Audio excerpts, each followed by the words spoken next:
Fake news, iyan ang mariing pahayag ng CCM Film Production matapos kumalat ang maling balita na umano'y pumanaw na ang veteranong aktor na si Dante Rivero.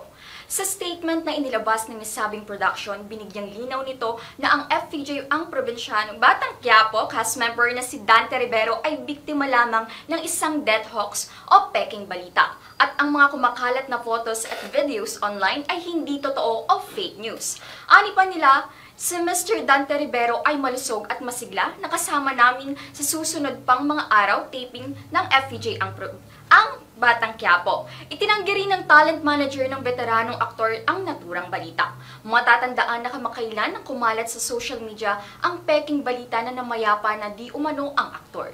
Samantala, ngayon ay mapapanood pa rin ang award-winning actor na si Dante Rivero sa Prime Action Drama Series ni Coco Martin na FPJ's Batang Quiapo bilang si Don Gustavo Guerrero. Good morning.